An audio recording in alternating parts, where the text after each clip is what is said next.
Hello friends, नमस्कार। आप सभी का स्वागत है आपके अपने चैनल वनडे एग्जाम टारगेट पर। और आप सभी को बता दें, यहाँ पर हमने टॉपिक वाइज क्लासेस स्टार्ट कर दी हैं और यहाँ पर हम साइंस की पहली क्लास स्टार्ट करने चल रहे हैं, जिसमें पहला टॉपिक है हमारा दैनिक जीवन में विज्ञान। जितना हम पढ़ा दें उतना आप लोग आंख मूंद करके पढ़ लीजिए। दैनिक जीवन में विज्ञान से जितना भी क्वेश्चन बन सकता है, सारे क्वेश्चन हम इस वीडियो में कवर करेंगे। और आप लोगों से बता दें, आप लोग टेलीग्राम से जुड़ जाइए। सारे एक एक टॉपिक, विज्ञान हुआ, गणित हुआ, पर्यावरण और सामाजिक अध्ययन, करंट, सारे हम एक एक कवर करेंगे और बिना एक पैसा पेड कोर्स बिल्कुल भी नहीं चलेगा, ठीक है। और कंटेंट एकदम से बेजोड़ देंगे। तो बस खाली आपको जुड़ना है और साथ ही साथ में कुछ नहीं है, कॉन्सेंट्रेट होकर के कंटिन्यू पढ़ाई करते जाइए। आपकी एक सीट पक्की करने की जिम्मेदारी मेरी है।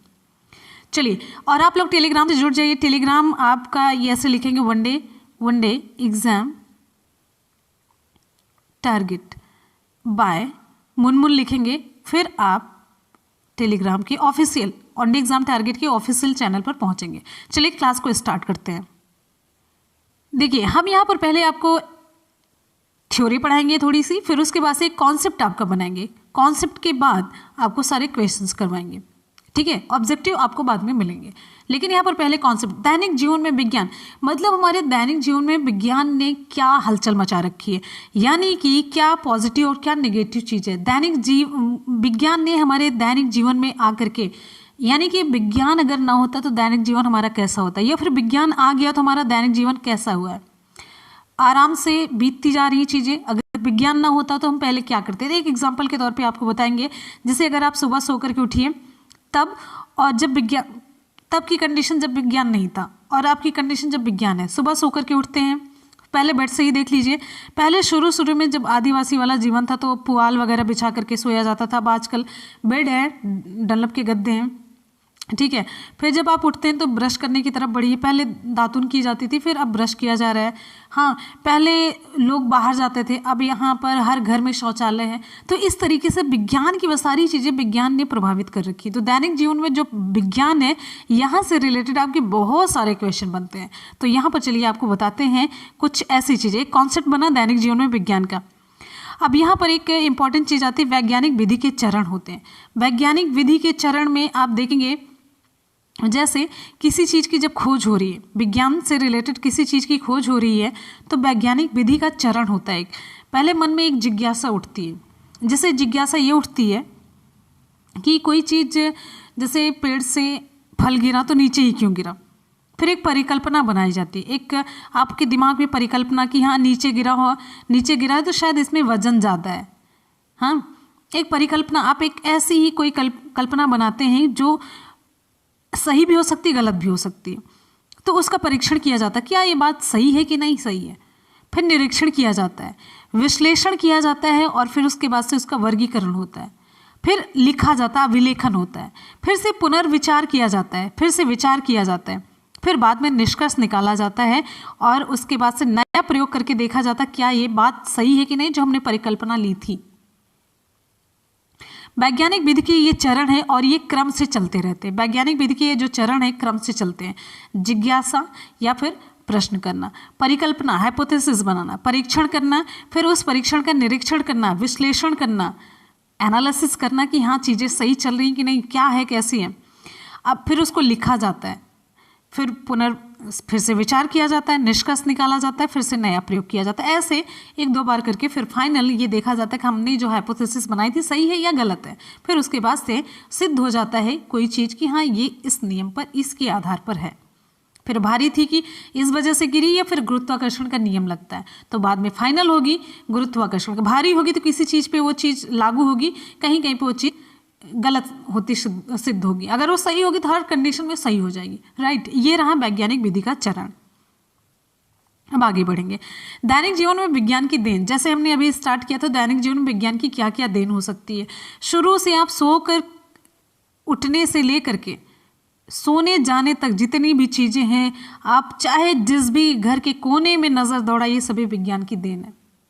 तो यहाँ से भर भर के क्वेश्चन तैयार होता है कि ये किसने खोजा, ये खोज किससे रिलेटेड है। इस मतलब टीके से लेकर के, टीका तो बहुत बड़ी चीज़ हो गई, घर के छोटे से चीज़ से प्रेस की खोज किसने की, ये खोज किसने की, ये सभी दैनिक जीवन के विज्ञान से रिलेटेड क्वेश्चन आपके बनते हैं, राइट। अब चलिए अब यहीं पर देखिए वर्तमान में विज्ञान की देन और परंपरागत प्रयोग में आने वाले जो साधन थे पहले, एक कॉन्सेप्ट है। जैसे भोजन के क्षेत्र में अगर हम देखें तो मिट्टी का चूल्हा पहले था, मिट्टी के पारंपरिक बर्तन थे, धातुओं से निर्मित बर्तन थे, लोहे वगैरह के। अब आजकल गैस चूल्हा है, विद्युत अवन है, सोलर कुकर है, प्रेशर कुकर है, स्टेनलेस स्टील के बर्तन, जो पहले मिट्टी के बर्तन बनते थे, धातुओं से बर्तन, नॉन स्टिक बर्तन है जिसमें चिपकता ही नहीं है, ठीक है। इंडक्शन चूल्हा आ गया। कृषि के क्षेत्र में हल, बैल, कुआं, रहट, गोबर की खाद थी। अब आजकल ये नए नए हैं, यूरिया, पोटाश, मतलब उन्नतशील बीज है, कीटनाशक दवाएं यहाँ पर कि जो बायो फर्टिलाइजर यूज हो रहा है, जैविक खेती की जा रही है। यातायात के साथ में पहले बैलगाड़ी, तांगा ये सब रहता था। अब आज के ज़माने में देखिए मनोरंजन में पहले था नौटंकी, नाटक, ये सब, और आजकल वीडियो गेम, डीवीडी, ये सारी ऑनलाइन वाले सारी चीज़ें हो गई हैं। संचार में संदेश वाहक होता था और डाक के द्वारा होता था, और यहाँ पर टेलीफोन और ये सारी चीज़ें हो गई हैं। चिकित्सा के क्षेत्र में आप देख सकते हैं पहले क्या कहते, जड़ी बूटी थी, नाड़ी देख करके अनुमान लगाया जाता था।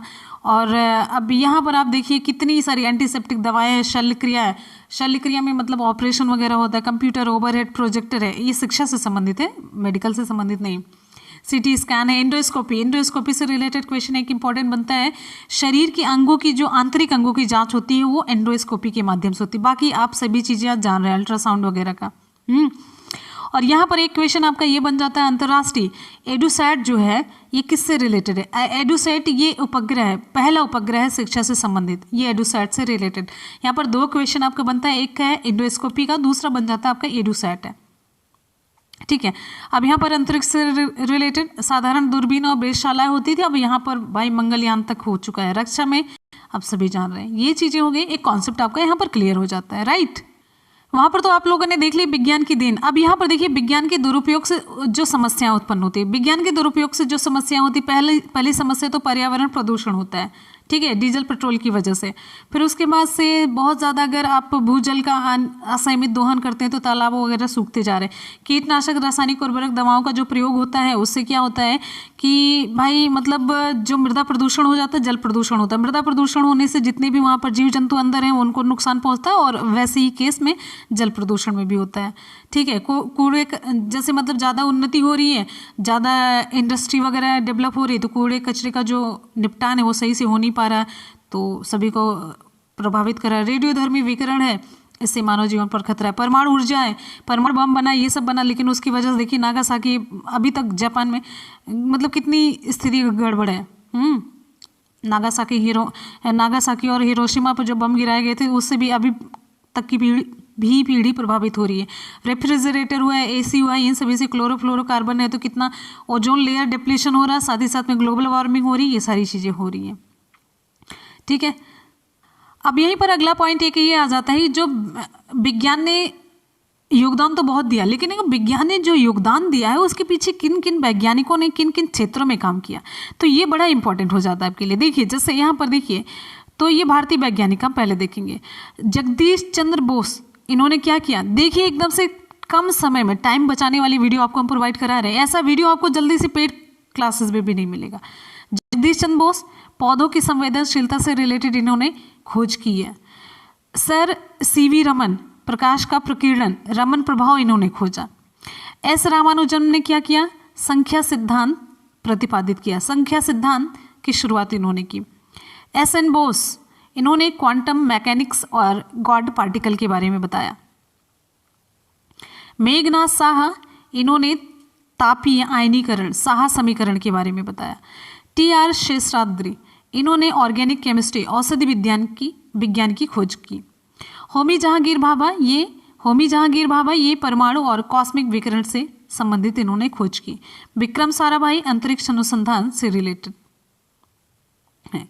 और डॉक्टर एपीजे अब्दुल कलाम, इन्होंने प्रक्षेपण शास्त्र के बारे में बहुत ज़्यादा योगदान दिया, प्रक्षेपण शास्त्र, और इन्हें इवन मिसाइल मैन कहा जाता है। अब इससे बड़ी संज्ञा क्या हो सकती है। डॉक्टर कस्तूरी रंगन प्रक्षेपण शास्त्र से रिलेटेड है। डॉक्टर हरगोविंद खुराना अनुवांशिकी कोड की स्थापना की। सुब्रमण्यम चंद्रशेखर खगोल विज्ञान से संबंधित इन्होंने खोज की, इसमें अपना योगदान दिया। कल्पना चावला अंतरिक्ष विज्ञान से संबंधित है। अब आगे बढ़ेंगे जो कि विदेशी वैज्ञानिक है। वैज्ञानिक का नाम एडवर्ड जेनर, इन्होंने देखिए बहुत सारे अब टीकों की खोज की। इन्हें और किस नाम से जाना जाता है? अभी 1-2 दिन पहले की क्लास में हमने बताया था, एडवर्ड जेनर। क्वेश्चन भी पूछा था, जबकि आप लोगों की रिप्लाई भी मैक्सिमम गलत थी। देखिए, रोगों से रक्षा हेतु तो वैक्सीन की खोज इन्होंने की। अलेक्जेंडर फ्लेमिंग, पेनिसिलिन खूब पूछा जाता है। मैडम क्यूरी, रेडियम और पोलोनियम की इन्होंने खोज की थी। गैलीलियो गैलीली, इन्होंने दूरबीन की खोज की। थॉमस एल्वा एडिसन, ये ग्रामोफोन और विद्युत बल्ब का आविष्कार इन्होंने किया।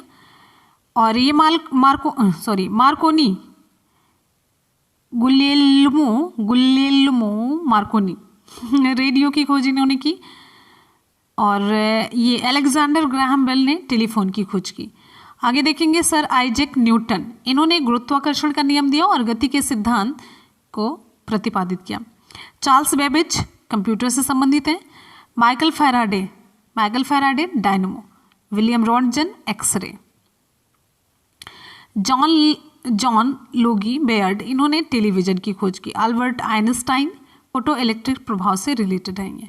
ठीक है, ये थे। आप देखिए यहाँ पर जितनी भी खोज हमने बताई आपको, बहुत ही कम टाइम में ज़्यादा से ज़्यादा आपके क्वेश्चंस तैयार हुए। अब आगे बढ़ेंगे, हम आपको यहाँ पर ये बताते चलते हैं दैनिक जीवन में जो विज्ञान है इसमें और भी कुछ इंपॉर्टेंट फैक्ट हैं, कुछ भी नहीं छोड़ेंगे। भारतीय और विदेशी वैज्ञानिक जिन्हें नोबेल पुरस्कार से सम्मानित किया गया, खोज उन्होंने की तो उससे रिलेटेड उन्हें कुछ पुरस्कार मिले, तो भी क्वेश्चन आराम से बन जाता है। तो देखिए, sir C V Raman, Hargobind Khorana, Subrahmanyan Chandrasekhar, Albert Einstein, madam Curie, Alexander Fleming, इनको नोबेल पुरस्कार से सम्मानित किया गया खोज के लिए। भारतीय अनुसंधान संस्थान इसरो का फुल फॉर्म है इंडियन स्पेस रिसर्च ऑर्गेनाइजेशन। ये क्वेश्चन पूछा जाता है कि कब ये मतलब इसकी स्थापना हुई। इसकी स्थापना 15 अगस्त 1969 को हुई, ये एकदम से याद कर लीजिए। और भारत में अंतरिक्ष अन्वेषण और अंतरिक्ष प्रौद्योगिकी के विकास और उसके अनुप्रयोग का कार्य भारतीय अंतरिक्ष अनुसंधान संस्थान द्वारा किया जाता है, इसका कार्य है। अगला क्वेश्चन बड़ा इंपॉर्टेंट सा बनता है कि इसका मुख्यालय कहाँ पर है। इसका मुख्यालय बेंगलुरु में है। और यहाँ पर काम क्या होता है, ये कृत्रिम उपग्रहों को डिजाइन करके, यहाँ पर कृत्रिम उपग्रहों को डिजाइन करके निर्माण किया जाता है। अब यहाँ पर कॉन्सेप्ट एक और आपका क्लियर कर देते हैं। कृत्रिम उपग्रह क्या करते हैं? कृत्रिम उपग्रह भी पृथ्वी की परिक्रमा करते हैं, लेकिन उन्हें कृत्रिम तरीके से बनाया जाता है। ये उपग्रह, ठीक है, कृत्रिम उपग्रह अंतरिक्ष में प्रमुख उद्देश्यों के लिए प्रक्षेपित किए जाते हैं। कैसे? कौन कौन से उद्देश्य? दूरसंचार, मौसम विभाग संबंधी अध्ययन, आपदा प्रबंधन, नौवहन और समर्पित जो दूरस्थ शिक्षा संबंधी उपग्रह, ये सभी काम के लिए ये कृत्रिम उपग्रह भेजे जाते हैं। आगे देखेंगे, अब यहाँ पर मानव विज्ञान और प्रौद्योगिकी। अब देखिए, विज्ञान ने इतना प्रयोग किया तो मानव विज्ञान और प्रौद्योगिकी में कैसे संबंध है, या फिर प्रौद्योगिकी कहते किसे, टेक्नोलॉजी किसे कहते हैं? तो विज्ञान के नियम और सिद्धांत के अनुप्रयोग से मानव हित में संसाधनों का निर्माण ही प्रौद्योगिकी है। मानव विज्ञान, ये जो विज्ञान है, देखिए, मानव विज्ञान और प्रौद्योगिकी, मानव का विज्ञान से कैसे संबंध है, विज्ञान ने प्रौद्योगिकी का कैसे विकास किया, यानी कि तीनों का एक दूसरे से कैसे संबंध है। मानव तो वही है, विज्ञान के जो नियम और सिद्धांत हैं, जैसे गुरुत्वाकर्षण का नियम है, उसका प्रयोग करके कुछ चीजें बना दी गई। तो ऐसे इनके नियम और इनके सिद्धांतों का प्रयोग करके जो मशीनें बनाई जा रही हैं, वही है प्रौद्योगिकी, टेक्नोलॉजी। घर्षण ज़्यादा ना लगे, घर्षण कम ना लगे, इसके लिए क्या करते हैं, टायरों पर खांचे बना दी जाती हैं। चप्पल में खांचे बनाई दी जाती है, जिससे कि हम फिसल करके गिरे ना। तो ये नियम ही लग रहा ना, घर्षण का नियम लगा ना। उन्हीं कपड़े बनाए जाते हैं जिससे कि अंदर की वायु अंदर रह जाए, बाहर की बाहर रह जाए, ठंडी ना लगे। तो कॉन्सेप्ट, ये सारी कॉन्सेप्ट आपके बनाए। कोई भी फील्ड उठा करके, प्रेशर कुकर बना है तो ये प्रेशर कुकर जो है वो प्रौद्योगिकी है, लेकिन उसका जो नियम बना है क्वथनांक का, ज़्यादा ताप का, दाब का, ये सब ये साइंस के नियम और सिद्धांत है। राइट, आगे बढ़ेंगे। विज्ञान और प्रौद्योगिकी के विकास से मानव जीवन परिवर्तन कैसे हुआ? बहुत सारे परिवर्तन, जो अभी मैंने आपको टेबल बता दिए, पहले क्या था अब क्या था, बस यही है। ठीक है, यहीं पर एक लाइन है, शरीर के अंदर के भागों की जांच करने के लिए एंडोस्कोप मशीन का प्रयोग किया जाता है, इंपॉर्टेंट है, और इसीलिए मैंने यहाँ पर देखिए लिखा है। और आधुनिक कृषि उपकरणों, उन्नतशील बीजों, उर्वरकों और पर्याप्त सिंचाई के साधनों द्वारा कृषि उपज में आशातीत जो वृद्धि है, उसे हम हरित क्रांति कहते हैं। अब ये कहेंगे हरित क्रांति मैंने यहाँ पर क्यों इंक्लूड कर दिया? देखिए, आधुनिक कृषि उपकरण जो बने हैं विज्ञान के प्रयोग, जो विज्ञान के सिद्धांत और प्रयोग के द्वारा ही बने हैं, तो ये है टेक्नोलॉजी। उन्नतशील बीज बनाए गए, उर्वरक और ये सिंचाई के साधन, इन सभी के द्वारा कृषि उपज में वृद्धि की गई। ये भी विज्ञान की देन है, ठीक है। तो यहाँ पर जो गुण हमें चाहिए होता है तो वो उस पौधे में डाल दिया जाता है। आपको बताया है, मतलब अगर डीएनए इंजीनियरिंग है ना तो वहाँ से है। तो हरित क्रांति है, हरित क्रांति का कॉन्सेप्ट आपका क्लियर हो गया। अब यहाँ पर आपको बताते चलते, आजकल आधुनिक तकनीकियों के नित नए प्रयोगों के द्वारा विभिन्न क्षेत्रों में उत्पादन में वृद्धि हुई है। जैसे आप देखेंगे, अब यहाँ पर देखिए, मत्स्य उत्पादन, उन्नत प्रकार के मत्स्य बीज द्वारा मछलियों का उत्पादन, सब्जी उत्पादन, उन्नत बीज द्वारा सब्जियों का उत्पादन किया जा रहा है, रेशम का उत्पादन। यहाँ पर आप देखेंगे आगे एक एक चीज़ आपको देखने को मिलेगा। ये चीज़ें देखिए, यहाँ पर वो तो एक कॉन्सेप्ट बताया मैंने, अब यहाँ पर डिटेल आप देखिए। हरित क्रांति किससे संबंधित है? हरित क्रांति खाद्यान्न में वृद्धि से संबंधित है, ठीक है। इसके जो आप कह सकते हैं कि प्रतिपादक है स्वामीनाथन है। पीली क्रांति तेल बीज उत्पादन, तेलों के जो बीज हैं उनके उत्पादन में, विशेषकर ये सरसों और सूरजमुखी से रिलेटेड है पीली क्रांति का संबंध। और इससे संबंधित जो है सैम पित्रोदा है। और यहाँ पर गोल्डन फाइबर रेवोल्यूशन, इसमें फ्रूट्स हैं, हनी और हॉर्टिकल्चर है, तो ये निरपाक टूटे जिससे संबंधित है। गुलाबी क्रांति प्याज उत्पादन, औषधि, झींगा मछली उत्पादन से संबंधित है, इससे रिलेटेड दुर्गेश पटेल है। लाल क्रांति का संबंध है मांस उत्पादन या फिर टमाटर उत्पादन, दोनों से है, विशाल तिवारी इससे कनेक्टेड है। श्वेत क्रांति या फिर ऑपरेशन फ्लड, हम इसमें आता है दुग्ध उत्पादन, दूध का उत्पादन किया जाता है।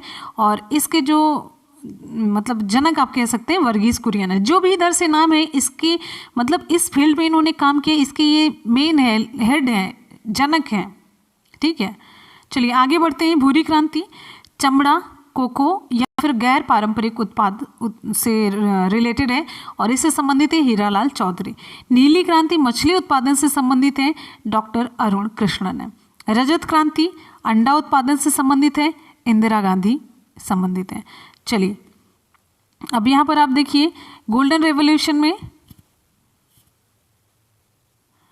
आपको मैंने बताया हनी प्रोडक्शन, हॉर्टिकल्चर डेवलपमेंट, निरफक टूटेज है। सदाबहार क्रांति, ये इसमें ना पूर्ण रूप से कृषि का उत्पादन होता है, तो ये स्वामीनाथन है इससे।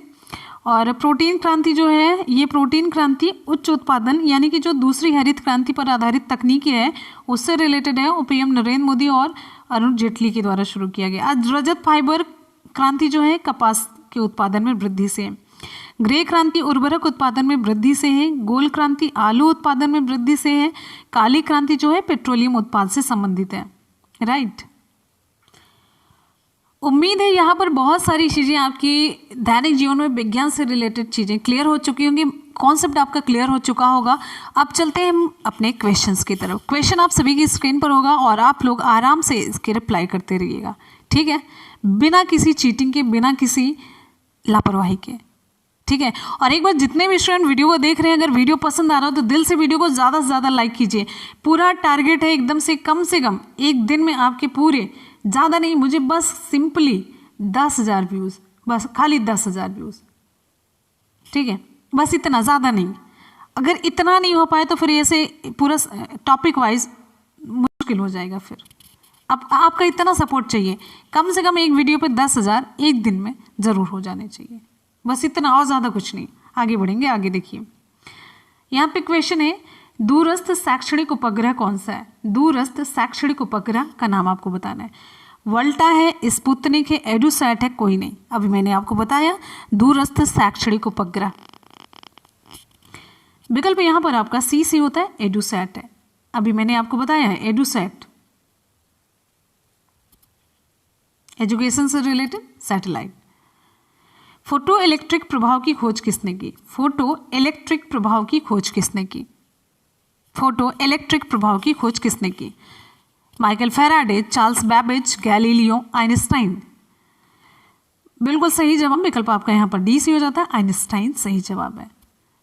आगे बढ़ेंगे, प्रक्षेपण शास्त्र की खोज किसने की? प्रक्षेपण शास्त्र की खोज किसने की? प्रक्षेपण शास्त्र की खोज किसने की? विकल्प आपका बी से होता है कस्तूरी रंगन, इसका सही जवाब है।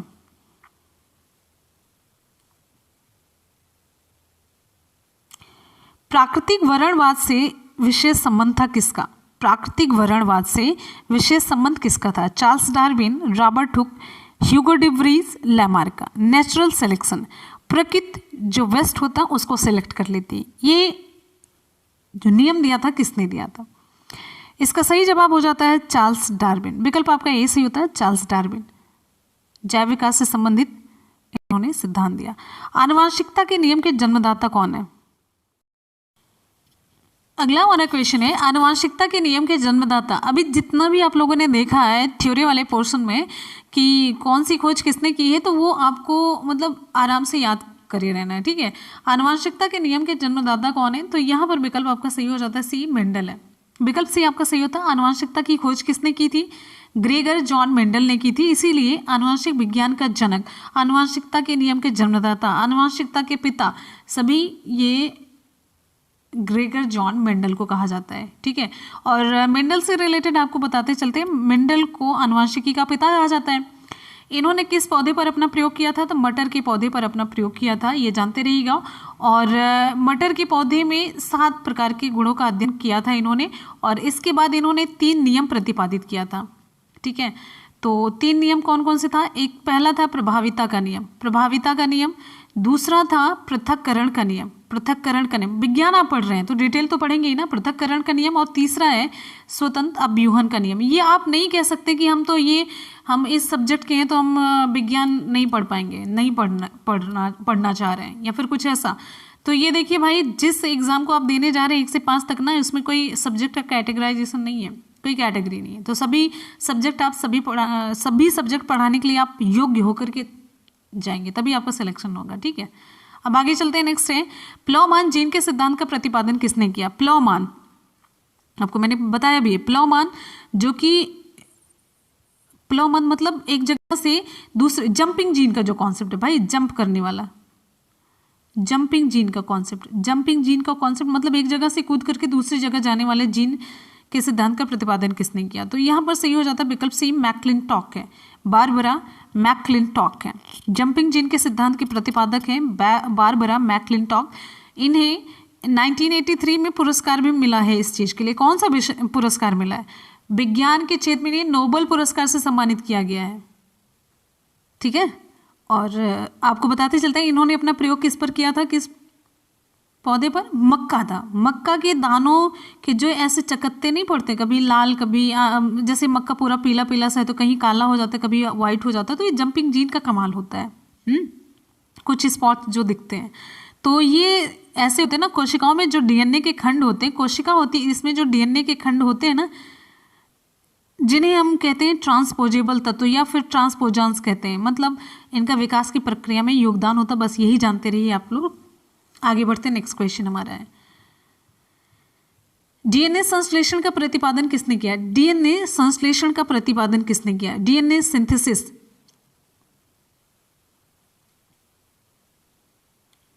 चलिए, यहां पर हमारा उत्तर सही हो जाता है विकल्प बी, कॉर्नबर्ग। विकल्प आपका बी सी होता है। डीएनए संश्लेषण का प्रतिपादन, डीएनए की जो सिंथेसिस होती है, डीएनए की सिंथेसिस ये कॉर्नबर्ग हैं। लेकिन अगर डबल हेलिक्स मॉडल कहा जाए, इसका दो स्टैंडर्ड जो मॉडल है, डबल स्टैंडर्ड जो मॉडल है, धागे जैसे ऐसे ऐसे, मतलब ये जो संरचना है, इसे वाटसन और क्रिक ने दिया था, वाटसन और क्रिक ने, ठीक है। आगे बढ़ेंगे, अगला क्वेश्चन हमारा है फिलॉसफी जूलॉजी। फिलॉसफी जूलॉजिक ऐसे पढ़ा जाता है, या फिर फिलॉसफी जूलॉजी के लेखक कौन है? मेंडल, लैमार्क, डार्विन या फिर ह्यूगो डी व्रीज।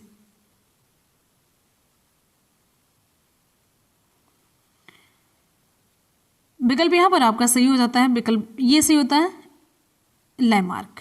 ये इनकी पुस्तक है लैमार्क की। लैमार्क ने ही अंगों के उपयोग और अनुपयोग का सिद्धांत दिया था, जिसमें जिराफ की गर्दन लंबी हो जाती, सांप के पैर खत्म हो जाते हैं ना। तो जिराफ की गर्दन पहले इतनी लंबी नहीं थी, लेकिन जब पेड़ पौधे खत्म हो गए तो अपनी गर्दन का इतना उपयोग किया कि उचक उचक के खाने लगा, पैर आगे का उचकाने लग गया तो पैर आगे के लंबे हो गए, गर्दन आगे की लंबी हो गई, तो जिराफ ऐसे बन गया। नहीं तो जिराफ नॉर्मली जैसे गाय भैंस नहीं रहती बैलेंस्ड, वैसे रहता था, लेकिन अच्छा अब लगता है जिराफ ना। पहले तो नॉर्मल था, अब उसकी खासियत हो गई कि जिराफ की गर्दन लंबी सी है, पैर आगे का लंबा सा है। आगे बढ़ेंगे, अगला क्वेश्चन नेक्स्ट है। जीवाणु की खोज किसने की थी? जो बैक्टीरिया है इसकी खोज किसके द्वारा की गई? Louis Pasteur, Leeuwenhoek, Robert Hooke, Torricelli. तो बैक्टीरिया की खोज की गई थी, यहाँ पर विकल्प आपका बी से होता है, लीवेनहॉक के द्वारा। आगे बढ़ेंगे, हरगोबिंद खुराना को किस क्षेत्र में प्रतिष्ठित नोबेल पुरस्कार मिला? बहुत इंपॉर्टेंट सा क्वेश्चन। हरगोबिंद खुराना को किस क्षेत्र में प्रतिष्ठित नोबेल पुरस्कार मिला है? जैव रसायन विज्ञान, चिकित्सा विज्ञान, साहित्य या फिर अर्थशास्त्र? साहित्य और अर्थशास्त्र तो बिल्कुल भी नहीं होगा। सही जवाब हो जाता है विकल्प बी, चिकित्सा विज्ञान के क्षेत्र में। हरगोबिंद खुराना जेनेटिक कोड की खोज हरगोबिंद खुराना ने की थी। आगे बढ़ेंगे, जीन संश्लेषण का काम भी इन्होंने किया था।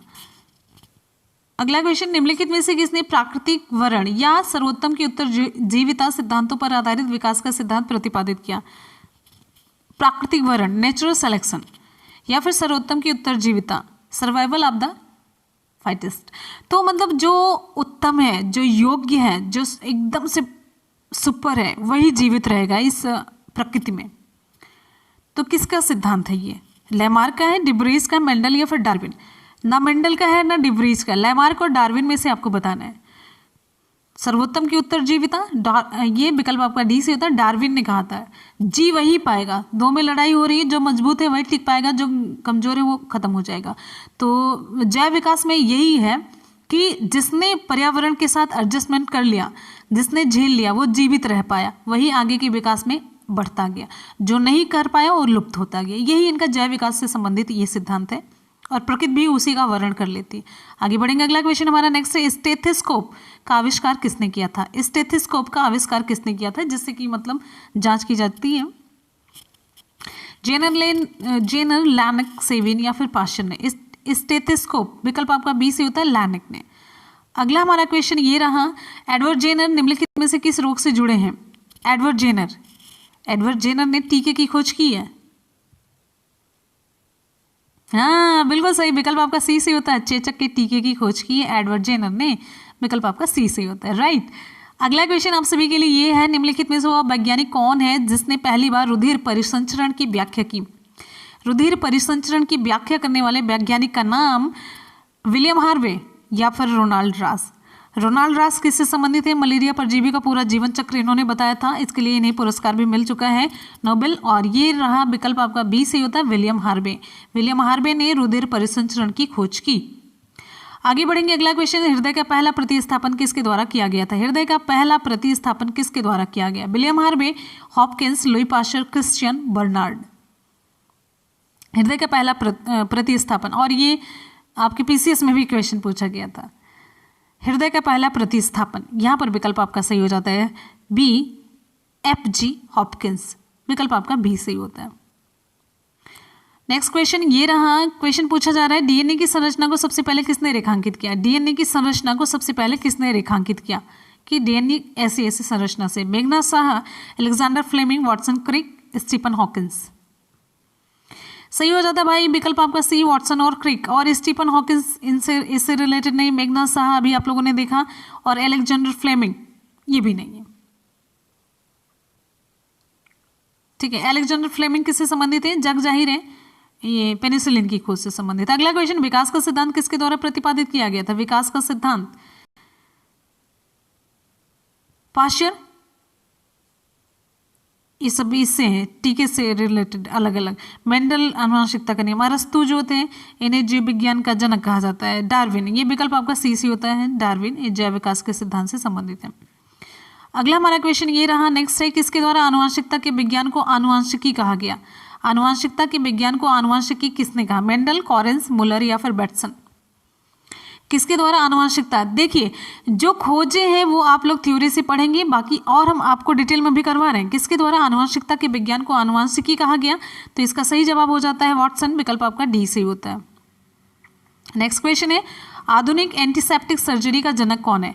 आधुनिक एंटीसेप्टिक सर्जरी का जनक कौन है? Lister, Jenner, Pasteur, Harvey. आधुनिक एंटीसेप्टिक सर्जरी का जनक, यहां पर आपका विकल्प सही हो जाता है, विकल्प ए लिस्टर है। अगला क्वेश्चन नेक्स्ट है, लुई पाश्चर ने किसकी खोज की? लुई पाश्चर ने किसकी खोज की? बहुत बार क्वेश्चन करवाया जा चुका है। लुई पाश्चर ने किसकी खोज की?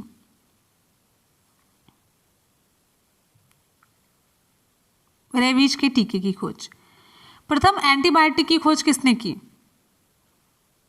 बहुत बार बताया गया, अभी भी अब मैंने नाम लेकर के बताया। प्रथम एंटीबायोटिक विकल्प आपका डी सी होता है। अलेक्जेंडर फ्लेमिंग ने पेनिसिलिन की खोज की थी, राइट। पेनिसिलियम नामक कवक से तैयार किया जाता है पेनिसिलिन। अगला क्वेश्चन ये, बायोलॉजी के जन्मदाता के रूप में कौन जाने जाते हैं? बायोलॉजी के जन्मदाता, देखिए बायोलॉजी अलग है, जूलॉजी अलग है, बॉटनी अलग है। बायोलॉजी में दोनों आ जाता है, जूलॉजी प्लस बॉटनी, मतलब ये पूरा जीव विज्ञान है। जूलॉजी, ये जो जूलॉजी है ये जंतु विज्ञान है, बॉटनी जो है वनस्पति विज्ञान है। तो यहाँ पर बायोलॉजी में जीव जंतुओं के साथ पौधों का अध्ययन किया जाता है, लेकिन जूलॉजी में केवल जंतुओं का, बॉटनी में केवल वनस्पतियों का, ठीक है। तो बायोलॉजी के जन्मदाता है यहाँ पर आपका विकल्प डी सी होगा, अरस्तु है। और साथ ही साथ में जूलॉजी के जो हैं वो भी अरस्तु हैं, लेकिन जो बॉटनी है उसके हैं थियोफ्रेस्टस है, करेक्ट, ये जानते रहिएगा। किस वैज्ञानिक ने खोज की थी कि मलेरिया मच्छरों द्वारा होता है? क्वेश्चन अभी मैंने करा दिया। किस वैज्ञानिक ने खोज की थी कि मलेरिया मच्छरों द्वारा होता है? बताना ही नहीं है, विकल्प आपका ए सही हो जाता है, रोनाल्ड रॉस। रक्त समूह का आविष्कारक कौन है? रक्त समूह की खोज किसने की? रक्त समूह का आविष्कारक विलियम हार्वे ने रक्त परिसंचरण की खोज की। लुई पाश्चर ने पाश्चराइजेशन की खोज की, और साथ ही साथ में और लुई पाश्चर ने रेबीज के टीके की भी खोज की। रॉबर्ट कोच किससे संबंधित हैं? रॉबर्ट कोच किससे संबंधित हैं, आप बता सकते हैं? बहुत ही आसान सा है। और ये विलियम हार्वे रक्त परिसंचरण हो गया, बच रहे हैं कार्ल लैंडस्टीनर। विकल्प आपका ए सही होता है, रक्त समूह की खोज। रक्त समूह ए है, बी है, ए बी ओ है। ए बी जिसमें है सर्वग्राही है, ओ जो है सर्वदाता है। मधुमेह के उपचार हेतु प्रयुक्त हार्मोन इंसुलिन का आविष्कार किसने किया था? इंसुलिन का आविष्कार किसने किया? बैंटिंग ने, स्लाइडन और श्वान, ये तो उनसे संबंधित हैं, जो कोशिका का सिद्धांत था। हाँ, तो यहाँ पर विकल्प आपका ए सही होता है, एफ जी बैंटिंग ने। पुनरावर्तन का सिद्धांत, रिकैप्चुलेशन थ्योरी किसने प्रस्तुत की? मतलब कोई भी चीज है वो रिपीट करती है अपनी स्थिति को, अपनी अवस्था, मतलब अपने पूर्व की चीजों को रिपीट करती। ये किसने सिद्धांत प्रस्तुत किया? पुनरावर्तन सिद्धांत। मुलर है, वीजमैन है, अर्नेस्ट हैकेल या फिर मॉर्गन है? सही जवाब हो जाता है विकल्प यहाँ पर आपका बी से होता है, वीजमैन है, विकल्प बी। प्रतिरक्षण तकनीक का विकास किसने किया? प्रतिरक्षण तकनीक का विकास किसने किया? प्रतिरक्षण तकनीक का विकास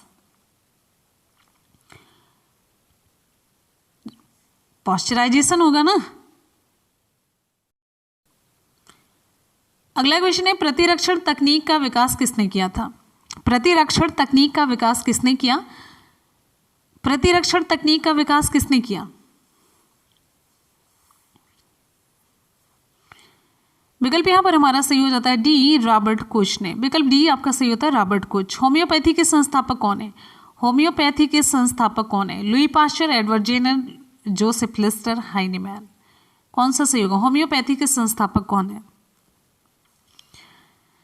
विकल्प हमारा डी सही होता है। आप सभी फटाफट से रिप्लाई करते रहिए, पूरा एकदम से चैप्टर कंप्लीट आपको मिल रहा है, खाली आपको पढ़ना है, तैयारी करनी है बस। अगला हमारा बहुत ही इंपॉर्टेंट क्वेश्चन है, एक स्वस्थ मनुष्य के शरीर का ताप कितना होता है? एक स्वस्थ मनुष्य के शरीर का ताप कितना होता है?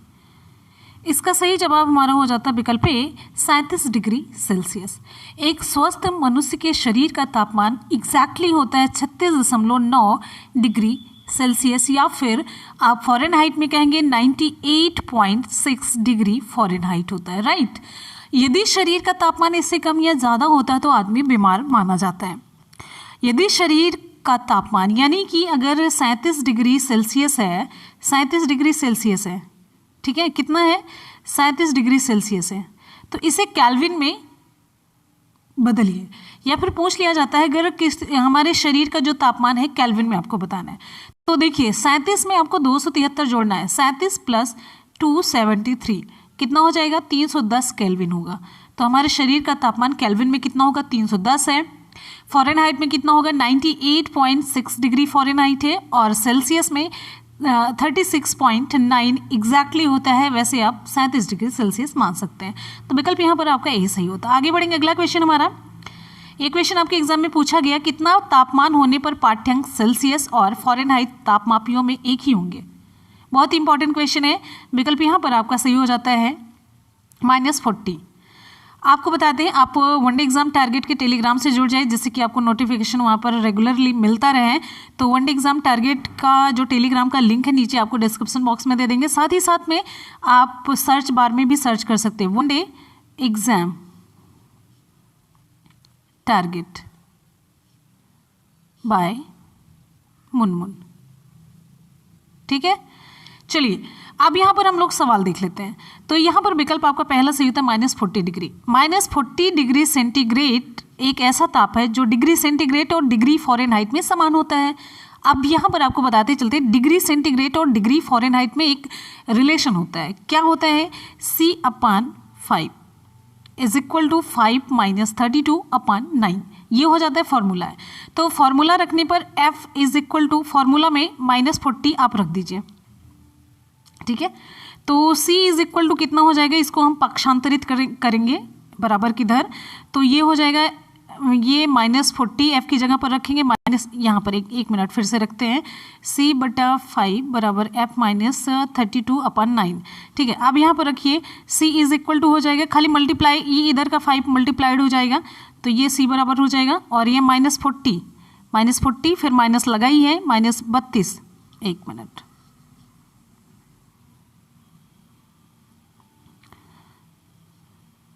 तो -40 - 32 मल्टीप्लाइड बाय 5/9, इसको सॉल्व करेंगे तो यहाँ पर हो जाएगा ये 72 -72 multiplied by 5/9 is equal to -40 आ जाता है। तो विकल्प आपका यहाँ पर ए सही हो जाता है, ठीक है। ये फॉर्मूला होता है, फॉर्मूला आपके एग्जाम में पूछा गया है। आगे बढ़ेंगे, आइंस्टीन के E इज इक्वल टू, यहाँ पर mc² होगा, तो आइंस्टीन के E is equal to mc², समीकरण में C किसका प्रतीक है, C किसके बारे में बात कर रहा है, C किसको बता रहा है। चलिए यहाँ पर हमारा विकल्प सही हो जाता है, विकल्प बी, प्रकाश की गति।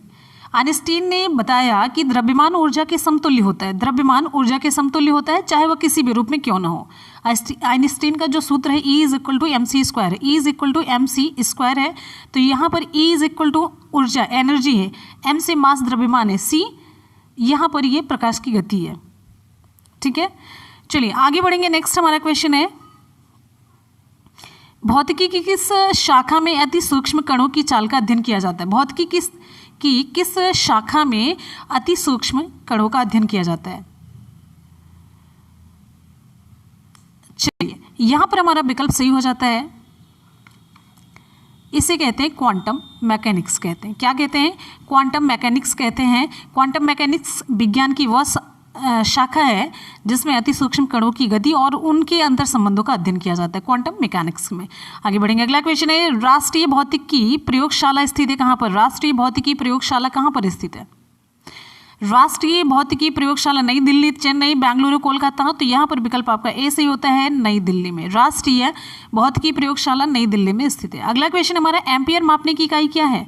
एम्पियर मापने की इकाई क्या है। एम्पियर वोल्टेज मापते हैं, विद्युत धारा, प्रतिरोध या फिर पावर। यहाँ पर आपका उत्तर सही हो जाता है, विकल्प बी, विद्युत धारा है, एम्पियर। नेक्स्ट है हमारा शक्ति का मात्रक। शक्ति का मात्रक, यहां पर हमारा विकल्प सही हो जाता है, सी, वॉट है। भौतिकी में शक्ति या फिर विद्युत शक्ति, शक्ति पूछा जाए या फिर विद्युत शक्ति वह दर है जिस पर कोई कार्य किया जाता है या ऊर्जा संचरित होती है। तो शक्ति बराबर क्या होता है, शक्ति बराबर हो जाता है कार्य बटा समय। यहाँ पर शक्ति power is equal to work upon T, ये हो जाता है। तो शक्ति का एसआई मात्रक जो है वाट है, जो जूल प्रति सेकंड के बराबर होता है। अगर जूल प्रति सेकंड भी लिखा जाए तो कभी आप डरिएगा मत, ये भी सही है, ठीक है। आगे बढ़ेंगे, अगला क्वेश्चन है बल का मात्रक क्या है। बल का मात्रक, बल का मात्रक, तो ये विकल्प आपका सी होता है, न्यूटन है। बल फोर्स का एसआई जो यूनिट है वो न्यूटन है।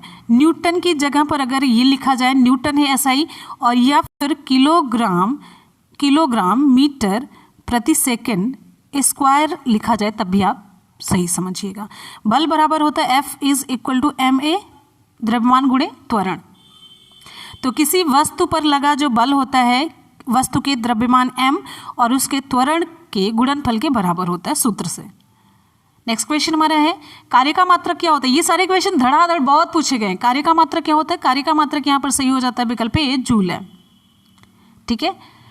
अच्छा, कार्य कैसी राशि है, कार्य एक अदिश राशि है। कैसी है, अदिश राशि है। इसका मात्रक क्या होता है, न्यूटन मीटर है, जिसे हम जूल भी कहते हैं। और जूल जो है ऊर्जा का मात्रक भी है, ये भी जानते रहिए। इतनी चीजें जो आपको मैंने बताई ना बड़ी इंपॉर्टेंट है।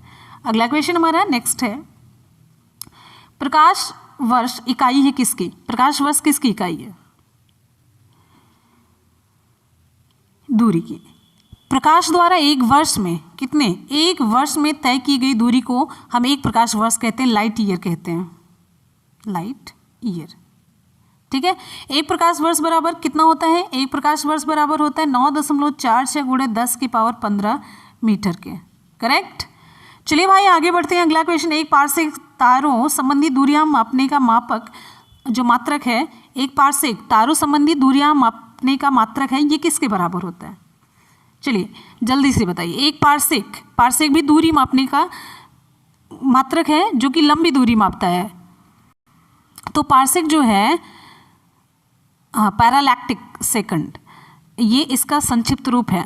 ये देखिए आपको बताते चलते हैं, पैरालैक्टिक सेकंड का ये संक्षिप्त रूप है पारसेक।